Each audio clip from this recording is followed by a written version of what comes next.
just as a reminder, today we are talking about food in the 18th century. We're looking at food in the Mason family. We will be talking about food over the course of the summer, along with a variety of other topics. And we will be focusing on people of all different socioeconomic classes in the 18th century. Today, we are talking about foods available to the Mason family members. So we're going to talk about staple foods, ice cream, and menus as they appeared for the Mason family. But if you're interested in learning more about foods eaten and made by other people today, feel free to ask questions. And we are going to be doing a session on the food of people who were enslaved and people who were tenant farmers during the 18th century as we go on through the summer. All right, so let's dig in and get started.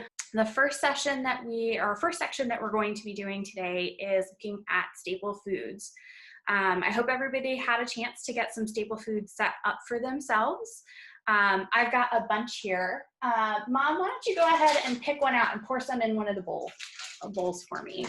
So staple foods in the 18th century were foods that were available to be grown for the most part. Some of them were imported, but most of them were available to be grown on the property. So if you've got your staple food, go ahead and get some in your bowl. Go ahead and stick your hand in it. Feel it. Does it have a smell? Does it have a texture you can describe? And if you want to raise your hand and share on video, you can. If not, you can pop it in the chat and we're paying attention to that as well. So feel free to grab your staple food and let's take a look at it. So how does it feel? Is it hard or soft? Does it have a texture you can describe? What does it smell like? I'm going to give you a few minutes to think about that, take a look, and then we'll share. All right. Does everybody have their staple food? Anybody willing to share what their staple food feels like, smells like, its texture? You can go ahead and unmute yourself, raise your hand, or type it into the chat. I'm curious to hear if anybody has any thoughts. Well, I picked rice for my staple food, and it's brown rice. So it's got this really interesting smell and texture. It's a little floury. It smells really interesting. It's also really hard, but in some cases also really soft. When I stick my hand in the big bit, it squishes, but the texture of each individual grain, of course, is really hard. I think that this would have been a really interesting staple food in the 18th century. So I'm moving on to what do I think about this staple food? Do I think that George Mason would have been able to purchase it? What kind of labor would have gone into making it? Who was doing that labor? And I think, based on what I know, that this is something that the Mason family would have had access to, but it's not something that they grew at Gunston Hall. It is something that they imported. I know from research that I've done that rice was grown in the Carolinas during George Mason's lifetime. So while we wouldn't necessarily think about that as importing today, in George Mason's lifetime in the 18th century, it absolutely was. George Mason and his fellow Virginians thought of the Carolinas, each of them, and all of the other colonies and subsequent states to be somewhat separate entities in their lifetimes. It would have required a lot of labor, both in colonial Virginia and in colonial North and South Carolina. Slavery was a large part of the manufacture of goods like rice. And then, of course, there's the cooking of it. And the processing of it that would have taken quite a bit of time and work to accomplish. I always still wonder what rice would have actually been like in the 18th century, whether they were growing different grains and using different materials to harvest. I don't know everything about it, and I always want to learn more. You're entering into the process of what a historian does when they look at food in the 18th century. Does anybody have any thoughts or questions up to this point? You can always send them to us later. If you're interested in learning more, you're welcome to email us at historic@gunstonhall.org, learning about what kinds of foods were made by individuals in the 18th century, eaten by people like the Mason family. We're always learning more. We're always excited. One of the foods that the Masons had access to that was also reliant on importing was this awesome dish, ice cream. Ice cream in the 18th century was a really cool dish. It took a lot of work, a lot of labor, and a lot of imported goods. So if you're interested in following along and making ice cream with us today, here are the supplies that you want. I'm going to leave this up on the screen for just a couple of minutes while I gather my supplies so I can share them with you in just a second. Oops, hang on just a second. Let me go back a slide. So you want to go ahead and gather those supplies if you want to follow along. We're going to grab ours out here and we'll get started in just a second. Every time you think you're okay. Sorry about that, everybody. We're having a little bit of technical difficulties here. My fingers are a little cold because I was just handling some ice. So they didn't work quite the way that I wanted them to. Before we get into the ice cream that we are making today, I want to spend a little bit of time looking at an 18th century ice cream recipe. This is one from the Virginia Housewife. It is one of my favorites. It makes a really rich vanilla ice cream, what today we might call a custard or a French vanilla ice cream. It's got lots of eggs and sugar and vanilla. Vanilla in the 18th century was an imported good. It was something that came from, and still today, comes from other places in the world. Today we get a vanilla extract. In the 18th century, they would have a bean. Sugar, of course, was also imported and had to be processed down from a very hard substance in a mortar and pestle into what we would think of as granulated sugar today. So when they get this ice cream, they get this custard all made up. They're putting it in a vessel like this one that I've got right here. So this piece of equipment is called a sabatier. It is a copper tube. The ice cream goes inside, lid gets secured down, and then this tube with the ice cream mixture goes into a bucket. You fill the bucket with ice and rock salt, drop the tube inside, and spin. Just like a modern ice cream maker, except in the 18th century, the power was all from the hands. So this was an extra special treat for the Mason family and for others, even in the wealthiest classes, because it required a huge amount of labor, a huge amount of time. And in the dead of summer, if we were making this outside today in that 90-degree heat that we're supposed to be having today, it would be pretty hard to get the ice cream to freeze, because we're combating not only the temperature of what we're freezing, but the outdoor temperatures as well. So today we're going to make a much more simplified recipe. We don't need to process our vanilla down from vanilla beans. Here is a vanilla bean I happen to have in my stash at home. We're going to use vanilla extract. And our sugar, most of us can't get sugar in the style of the 18th century. They come in these loaves. They came in these loaves in the 18th century wrapped in blue paper. When you peel the blue paper off, we've got a nice solid sugar cone.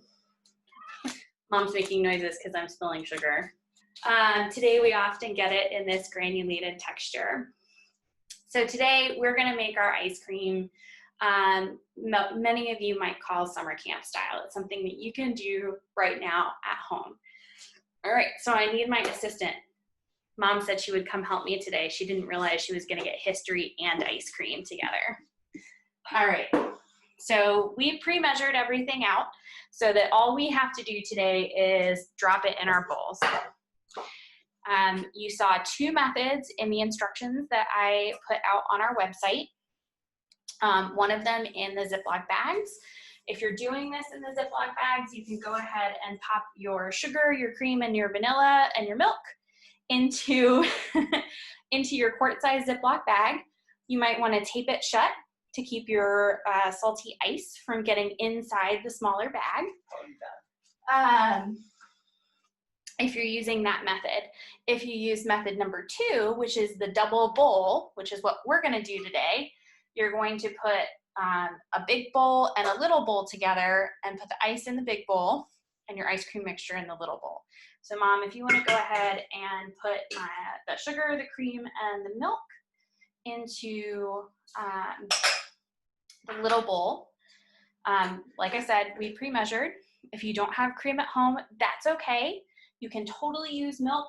Your ice cream's just not going to be quite as smooth and creamy. It's going to have a little bit icier texture. If you're dairy-free, this also works with coconut milk. I haven't tried it with almond milk, so you may want to be a little careful about that. But I know it does work with coconut milk. Mom's going to go ahead and pour in the vanilla extract and give everything a stir. Mom is one of the people who taught me to bake and cook. About a teaspoon. And, oops, brand new, sorry, Mom. She and I both do the same thing, where a teaspoon is a kind of guesstimation of what we're doing.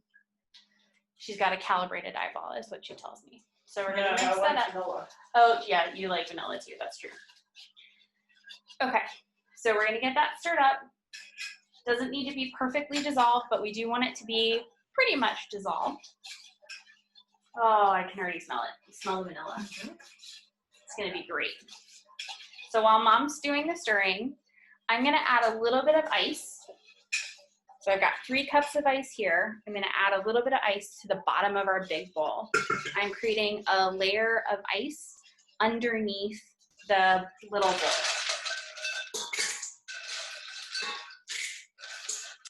Okay, I'm gonna let that sit there for a second. And once we're ready to put the little bowl in, I'm gonna sprinkle on a little bit of rock salt. And then we're gonna put the little bowl in. We're gonna cover it up first, I promise. We're gonna put the little bowl in and layer in some more ice and some more rock salt. All right, looks like we're done stirring.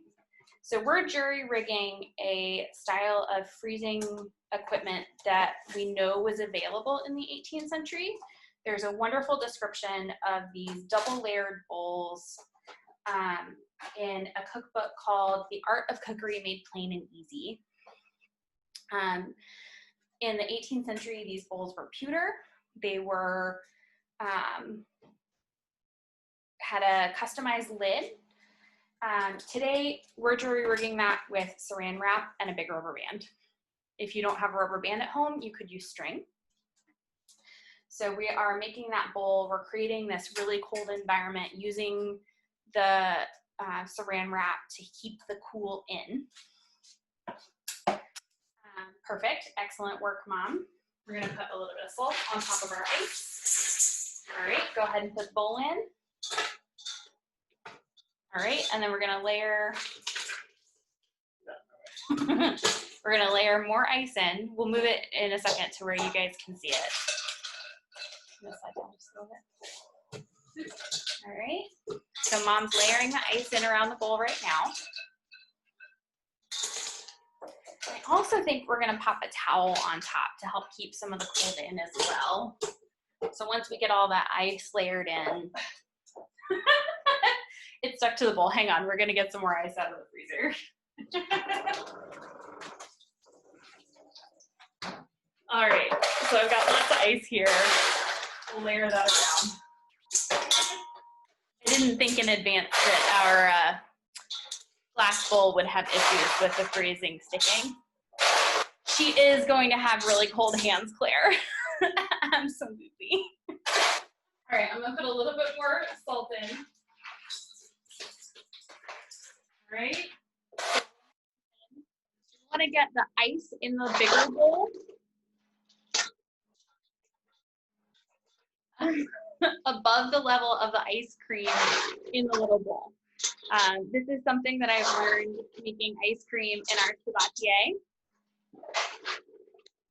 If my ice cream is up to here, I have to have ice up to here to get the ice cream to freeze. So I try to make really small batches in our sabatier, so I only have to have the ice up to here.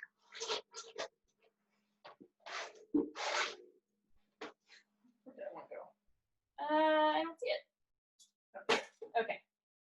Just dump it in. We'll mash it around.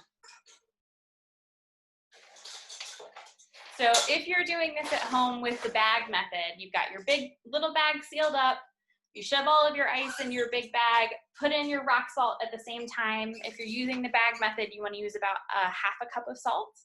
If you don't have rock salt at home, that's totally fine. This will work with kosher flake salt, with table salt. The bigger granules of the rock salt help it to spread more effectively so that you can get all of the ice mixed with the rock salt. The purpose of the rock salt is to lower the freezing temperature of the ice.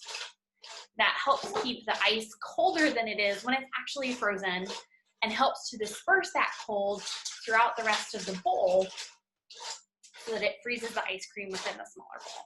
It's a really cool piece of science and chemistry. I was really terrible at science and chemistry and math in school, but I love learning about it and using its effects really well when I'm cooking. And ice cream is one of those really awesome ways. So today our ice cream, we're going to end up with this awesome ice cream, little bit, probably about a cup and a half of ice cream once it's all said and done. If we had been making this 18th century style, we would have put this into a mold. Think of a bundt pan or a cake pan that you have that's a really fun shape. In the 18th century, they had molds that were specifically for this purpose.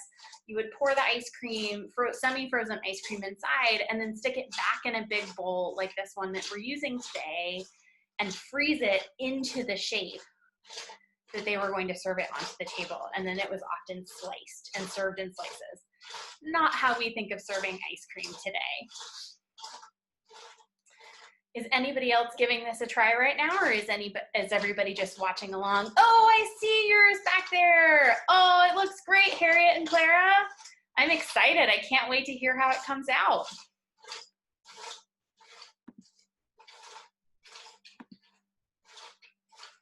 When I was a kid, we'd get the ice, well, okay, so there are 10 people in my immediate family. Yes. So when I was a kid, we'd get the whole quart of ice cream came in a rectangle. It did come in slices. So what my mom is telling us is that when she was a kid, when they had 8 kids and 2 adults sharing 1 quart of ice cream, they would slice the quart and serve it in slices to her as a kid. That's really awesome. And that's one of the things I love about history. Now, as you were talking about earlier, and as Mom is evidencing, and Harriet and Clara in their kitchen are also showing, this takes a while. And if we're making a big service for a table's worth of 14 people, it's gonna take a really long time. So ice cream makers today have a paddle in them? Yes. Did they have, and I think the paddle also helps facilitate the speed with which it's going to freeze. That's right. After the Sabatier period of time, yes. Did they develop a machine that worked it better? That's a great question. Yeah. So in the 18th century, we occasionally will open it up. We scrape the frozen stuff off the sides, and then stir it in. In the 1840s or 50s, I believe, a woman invented the paddle ice cream hand crank, that eventually shaped what we know as the machine crank that we use today. Which has since morphed into my KitchenAid mixer that does it all for me. You got it, exactly. So the process is essentially the same. We've just mechanized it over the last 200 years. I see some really awesome questions in the chat about flavors. Absolutely, there were some really awesome flavors in the 18th century. We picked vanilla today because we know that those are flavors that most people, that vanilla extract is something that most people have in the house and can do right this second. We made at Gunston Hall a few years ago a coffee flavored ice cream that was phenomenal. Yeah, Mom doesn't like that. I have made strawberry and lemon flavored ice creams from the 18th century as well. And we're talking about oyster and Parmesan flavored ice cream in the 18th century as well in the chat.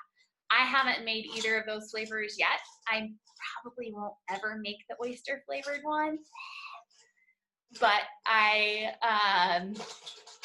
will try the Parmesan. To me, that one sounds really interesting because it's a good blend of salty and sweet. Does anybody who's following along online have any other thoughts or questions? Anybody's ice cream coming along? Is it starting to freeze? No. Mom says ours isn't starting to freeze. All right, so I'm gonna put more salt in. Okay, go ahead and put more salt in, Mom.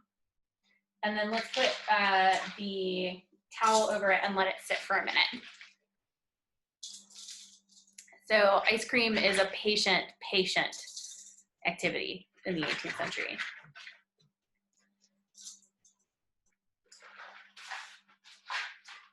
And it's a fun treat to make. It's just takes time, takes patience.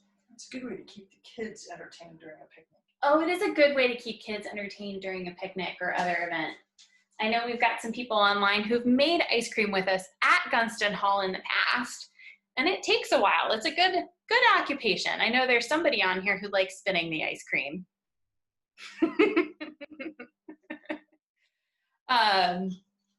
So ice cream is just one of the sweet treats that was available to the Mason family in the 18th century. So while we let that sit for a minute, let's talk about some of the others. There's a really awesome beverage called Syllabub that was super accessible to people like the Mason family, but might not have been able within the reach of many others in the 18th century. It was a beverage of sugar and lemons and heavy whipping cream, blended together and whipped into a froth. Just like the ice cream, it's really time intensive. It requires items that have to be imported into Virginia in the 18th century.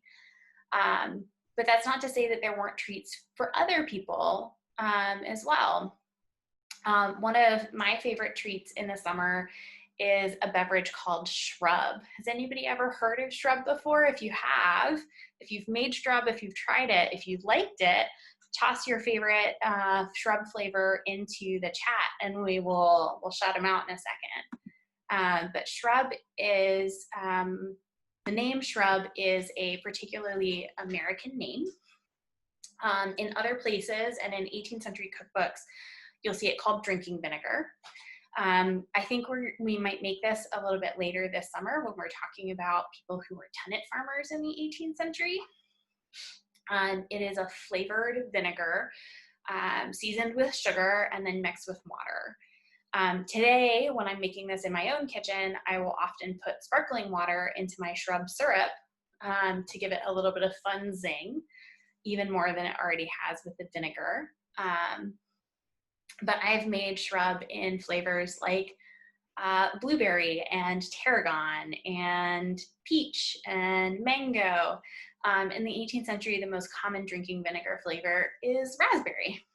And I see somebody out there online likes berry flavored shrub as well. We've made some, and there's a recipe out on our website with raspberry. It works really well with frozen berries. You get a deep, rich color that you don't get with the fresh berries. All right, let's take a look at our ice cream again. How's it doing? Any freeze? Nope. Nope. Is anybody having any luck out there if they're doing the double bag version? Any freezing on your ice cream? So good to know. They don't, oh, can't tell if you've got any freezing on your ice cream yet. Yeah, it does take some time. Depending on the size serving that you're making, and we went for 2 small serving sizes today. It can take a little while to freeze. When we do about a quart's worth of ice cream at Gunston Hall, that custard style vanilla ice cream, it can take up to 2 hours to freeze that entire amount, which is why we went for a smaller version today. So hopefully within our hour time frame, you can get it to set and freeze. Well, at this point, does anybody have any questions so far about anything that we've talked about? If you want to raise your hand or type them into the chat. If there are any thoughts or questions, I'd love to hear from anybody else who has something they'd like to share with us.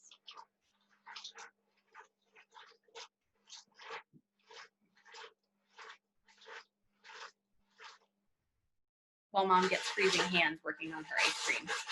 Oh, she's playing.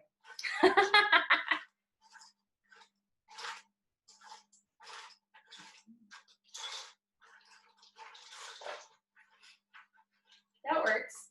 I don't know if you can tell Mom is spinning the bowl around. She's holding on to the little bowl, spinning the big bowl around the little bowl. It looks fun. All right. I don't have any questions coming in, which is fine. That's totally okay. While Mom continues to work on our ice cream here, I am going to introduce our next activity, which is looking at building a menu, 18th century style.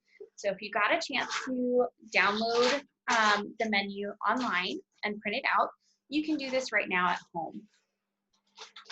I am going to pop up onto the screen some menus from the 18th century that we see in cookbooks. So you can see these are the downloads. You can get those at gunstonhall.org/event/summer-saturdays-food. We will also load those onto our gunstonhall.org/virtual-summer-saturdays after this program has been loaded. And we are, you are going to want to have this file ready in front of you. But before we spend some time with that one, let's take a look at some actual ones from the 18th century. These are books that oops, sorry about that, give me a second.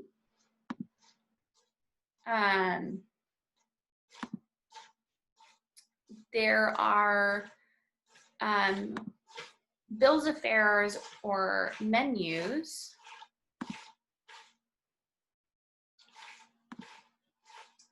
in 18th century cookbooks throughout the history of 17th and 18th century cookbooks. So I took some time and I pulled some out of some of the cookbooks that I happen to have here at home. And we are going to take a look at those. These documents are really fascinating because they give us this concept of what people of the Masons class were eating during their lifetimes, but they also actually tell us how they were laying them out on their table, which is really cool. Today, we don't spend a whole lot of time thinking as much about how the table is laid out. We think about the food and the balance of the dishes, but we don't spend quite as much time thinking about how they look on the table. In the 18th century, this is something that they were absolutely focused on. So let's take a look at a couple of those. So this is a really cool one by an author named William Rashiba. His book was published in 1682. We're looking at a couple of different bills of fare right now. On the left-hand side of the screen, it's a 2-course meal. We're seeing just the second half of the first course. And the first and second course for 2 different days. The one on the left is meat, And the one on the left is, as you can see in the title, a bill of fare on a fish day. So it's a day that they're not eating meat, they're just having fish. Although you'll see things like eggs. And if we're looking at what's on the recipe, a dish of strawberry cream, as I'm highlighting that with my mouse right now, that might be an ice cream. It's hard to tell looking at a bill of fare just like this one. Ice cream is sometimes called iced cream with a D on the end, ICED. It's sometimes just called a cream, and then there are descriptions of how to freeze them. The second bill of fare, and this one, as we were talking about, does not really look at the layout of the table. The second bill of fare is from a cookbook called The Art of Cookery Made Plain and Easy. I can't remember off the top of my head which edition it is, I apologize. But we're looking at the bills of fare for May and June. And what we see if we look closely at these is that they are laid out as they would have been laid out on the table. You see the venison and the turbot. These are right here in the center of the table. And then you've got side and corner dishes of chickens and lamb pie and veal cutlet, orange pudding, a haricot. I'm curious about what kind of haricot they're recommending. A haricot is a style of cooking. It's not necessarily a food in and of itself. And then we also see that there are a mixture of things that we would call desserts throughout the entirety of this menu. In the first course, we've got orange pudding. In the second course, we've got apricot puffs. These are probably apricot fritters. There's also a cherry tart in the second course. And then in the third course, sweetbreads aren't what you think they are. Sweetbreads are typically the pancreas of an animal. And then we also have, but we also do have a gooseberry tart right in the middle of the table there, and ratafia cream, which is a sherry, probably with sugar and heavy cream made up into a pudding sort of dish, what we would think of as a pudding today. And then this last one from an original cookbook comes from a book written by a woman whose first name we don't know. She's listed as E. Smith. And she actually takes her bill of fare and lays them out in a manner that we can actually see the table. We can see the plates. So we've got two different summer dishes. These ones, again, we see that orange pudding up there in the first course. Here we've got the sweetbreads identified as being veal sweetbreads. And then in the second course on that left-hand side, there's sweetmeats of all sorts. So sweetmeats are often preserved or dried fruit, candied nuts and seeds, all kinds of things like that. So the document that I sent you is one that we have taken the blank of the bill of fare. We've given you this layout that you can use, and I'd love to have you go ahead and lay out your menu. On the first page of that download, there's just a 5-dish layout. On the second page of that menu, there's a 9-dish layout, and you get to decide what's on there. I'd love to encourage you to think about your modern cooking and how you might lay it out on a bill of fare. And then think about historic cooking. The other download to go with our materials for today are inspirations for modern dishes. There's lots and lots of things listed on the modern ones. If you're making a menu for dinner, we often have breakfast for dinner these days, so you'll find breakfast inspiration on that. And then the historic menu inspiration, you'll find a list of dishes that went into bills of fare in the 18th century. And if we thought you might have a little bit of a challenge understanding what something was, we had put descriptions of what those are. So I see I have a question in the chat, so I'm going to take a look at that. Ooh, someone wants to know why the salad had a rock of butter in the middle. That's a great question. I'm not sure why the salad had a rock of butter in the middle, but salads were often dressed with butter in the 18th century rather than oil. I actually just made a salad called a boiled salad. It's one that you'll find on the historical inspiration chart today, of cabbage and turnip greens, which you boil just until they're crisp, tender, and it is dressed with butter, vinegar, salt, and pepper, and I thought it was quite tasty. But Mom and I have different opinions. In that case, I might have been okay. My typical salad, no. Oh, I see you've got your chart out there. You want to hold it up so we can see what you've got up there, Clara? What did you put in there? I'm curious. Oh, we can't hear you. Let me unmute you. Give me just a sec. All right, Clara, tell me what you've got in there. I don't have anything really yet. Yet? I've actually made a few feasts, and one actually happened. You made one. Tell me. That's right. Last summer you came and you built a menu. So what happened with your menu? Say what was on your menu. There was a lot of modern things on the menu. Yeah? But we actually had the feast. We bought all the things, and Here it is. you still have it? Awesome. Yes, I still have it. You have it? From the actual You only feast have from one Dunstan Hall.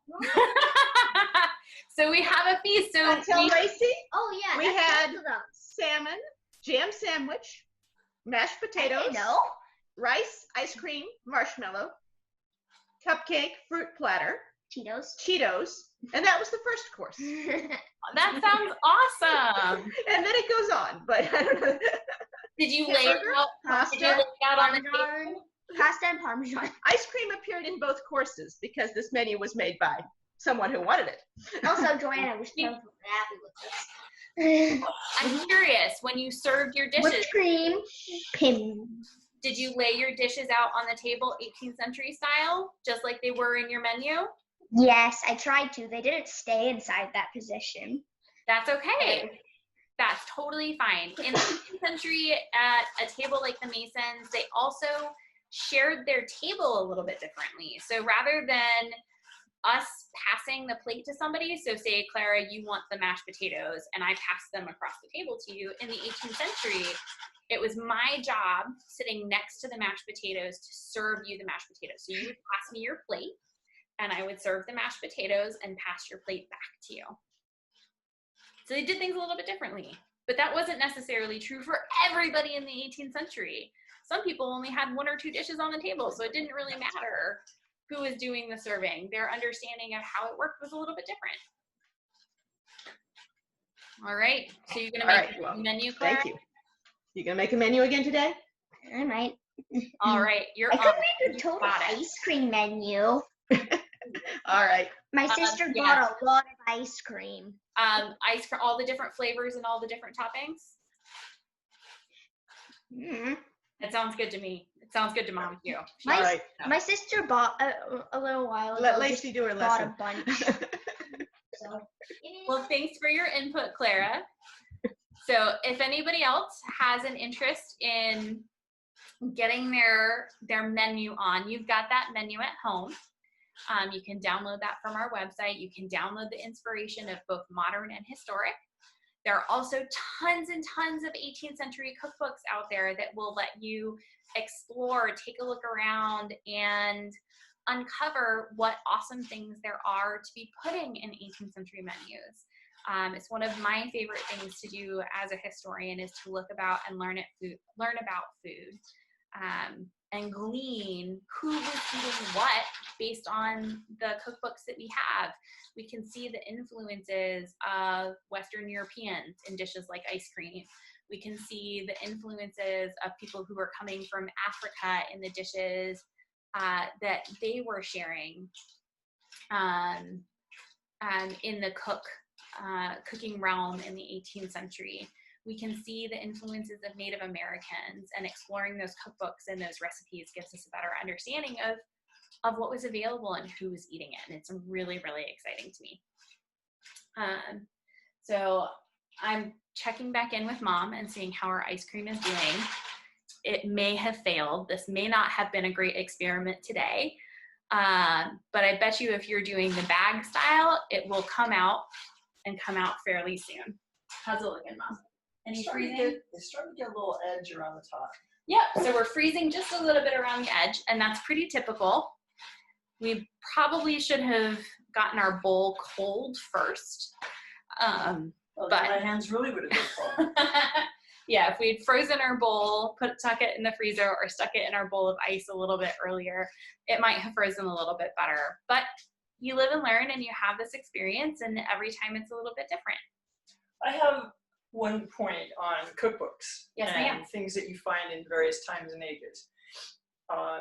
When I left home, I got a particular cookbook that I took with me, and it has gone with me everywhere since then. It's a Better Homes and Gardens cookbook. I do have my edition sitting over there. So on the my edition is from 1972, and Lacey has an edition that is from early 2000s, probably. Yeah, like 2005 or so. And my cookbook has recipes in it that have migrated out of the book so that they are not in the one that she has.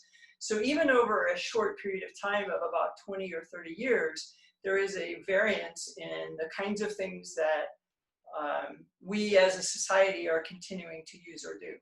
And we find that in the 18th century as well. Yeah. There are a variety of editions of the Virginia Housewife, which is the recipe that we pulled the vanilla ice cream from. There are a huge number of editions of The Art of Cookery Made Plain and Easy. Some of them have the bill of fare that I showed you earlier, and some of them don't. So yeah, there's a lot of shift and change, and studying those differences can help us better understand what is available in the 18th century, or was available in the 18th century. So I've got some feedback on how some ice cream is going. We've got some soft serve, all right. So the bag method is working, that's awesome. We'll just have to experiment, and I'll have to try to jury rig something a little bit better here at home if I want to do the bowl method again. I have seen it work in the past. The person who I did it with several years ago had a metal bowl that had a lid. It was a plastic lid. I don't happen to have one of those, so we're attempting to jury rig, and it is working. It's just taking a little bit longer than I thought it would. Does anybody have any other thoughts or questions? Anything they're curious about learning about? Anything else that you have lingering for today?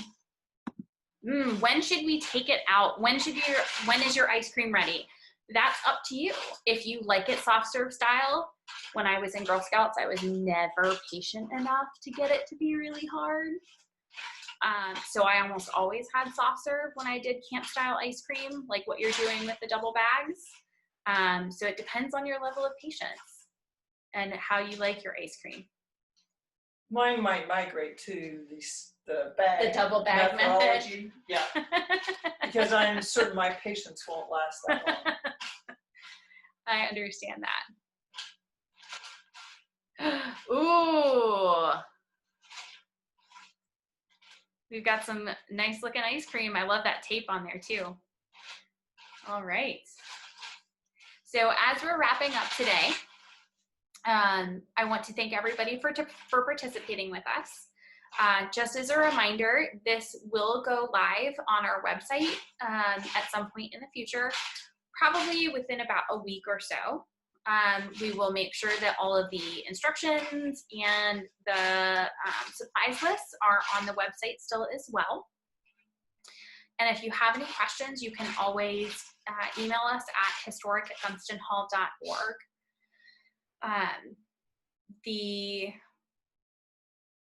Summer Saturdays series will continue next week on June 13th. we'll be following up with our celebration of Declaration Day. So we will not have a live event, but we will have videos that go out on Saturday and information that goes out on Saturday talking about the Virginia Declaration of Rights and its anniversary on June 12th. And then as we go through the rest of the summer, we will have programs on archaeology, on gardening, on games, more on food. And on July 4th, we will have a opportunity to look at what patriotism looked like in the 18th century and how you can show your American and patriotic pride in an 18th century style, but sharing whatever values you choose. We will be looking at the lives of people like the Masons, people who were enslaved at Gunston Hall, people who were tenant farmers for the Mason family over the course of the 18th century, through all of these different themes and topics over the rest of the summer. So sign up, check us out. It will be at 10:30 every Saturday between now and the end of August. Thank you so much, everybody, for participating today. If you have any thoughts or questions, Laura and I will be hanging out in the chat for a few more minutes.